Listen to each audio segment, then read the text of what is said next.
Mr. Kingsukh Nag, a true thought leader, but who didn't live up to his promise of being a poor communicator. He actually kept us extremely entertained. And like I told him, everything he said as well as what he implied were most insightful.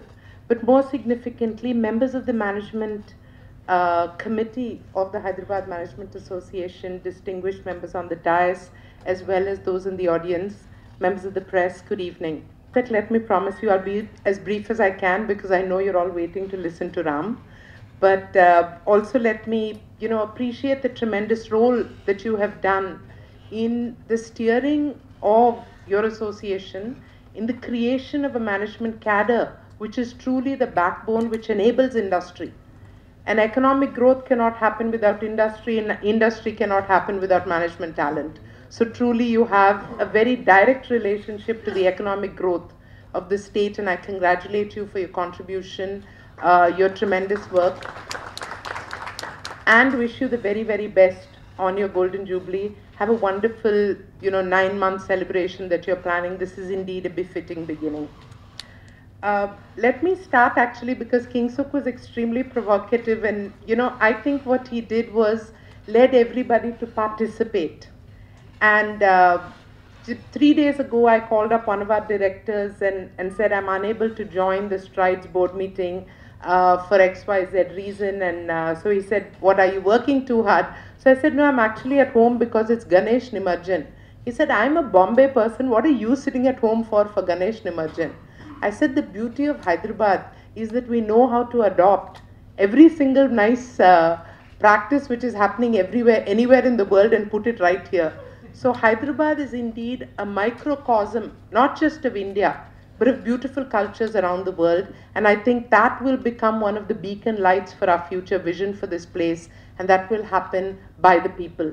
So let us truly become this tremendous new global city, which is reflective of the culture, of the food, of the capability, of the people, but most importantly of the thought process and the vastness of mind and soul. The ability to absorb and invite many cultures in itself is a cultural standing. And I think that's what Hyderabad is about. They're so equally conversant. From Hindi to Urdu to Marathi to Telugu, extremely comfortable. And that is something which is truly precious, because you do not need to hold in today's global world where the world is shrunk and our children are connecting with anywhere in literally seconds. The ability, like Darwin said, is not the strongest, the biggest, the fastest, but the most adaptable. And so if we are really this adaptable microcosm of the best in the world, that in my mind is really the view. But to begin, like I thought I would, which is really with when Martin Luther King said, I have a dream. Nobody believed that his dream, that a black child will sit along with a white child and go to school, would become true. And I think when the Honorable current Chief Minister of Telangana, KCR Garu, said, I have a dream that there will be a separate state. 24 months ago, many people in this room would have said he's fighting a lost cause. I felt that directly. I've heard it in multiple social circles. I have personally, faced it in so many fora. So I think we should first congratulate a man who had a dream and led a people to a new state. And now the beauty is, when I met him about 10 days ago, the Honorable Chief Minister, I met him along with my father. The beauty is that he spent less than 2 minutes, less than 2 seconds,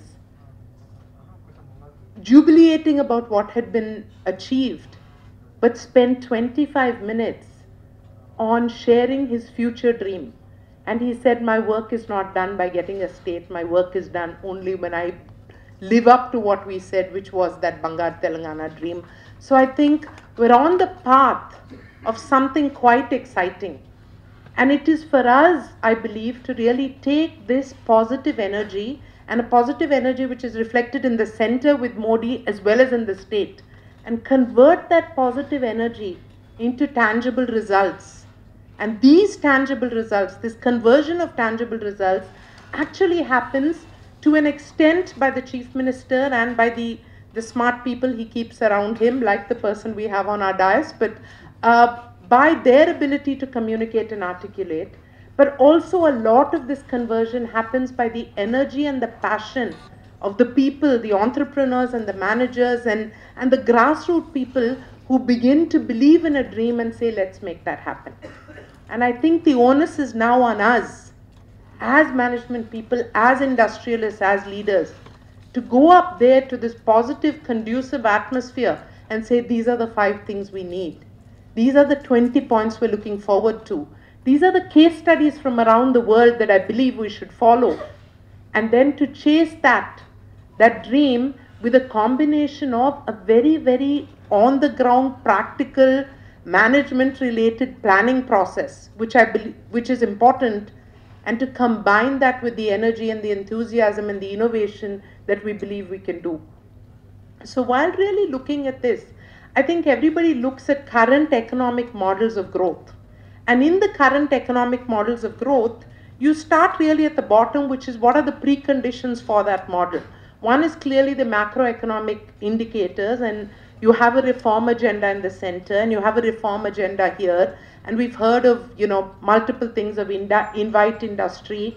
The Chief Minister has articulated, but has continued to say that I am reticent to speak today till I have a complete and comprehensive industrial policy, and when we unveil that, that will be something which will set the pace for the country. So all of us are looking forward to that. But I think has gone on to say a few very significant things. Number one is that this will be a government without any need to use multiple paths. It will be a government which will straight invite people to do a job, have a transparent process, and through that transparency bring speed and innovation. So I think we have an economic condition pre-laid. We have the beginnings of good governance, albeit I believe there will be a few learning curves. There's an entire and crucial process of separating the bureaucracy. I was speaking to a few members of the Secretariat, and all of us know that the British left behind 2 wonderful things for us. One was the English language and the other was the bureaucracy, and today we can't live without both. But the current bureaucracy is as yet not yet completely or comprehensively divided or set into a mechanism. So we're still grappling with some of the mechanics of this. So the 100 days, I believe, of having completion have not really left us with major signs of what is happening. So there is a need to create this road ahead by quickly figuring out who's the team, what's the plan, what's the compass.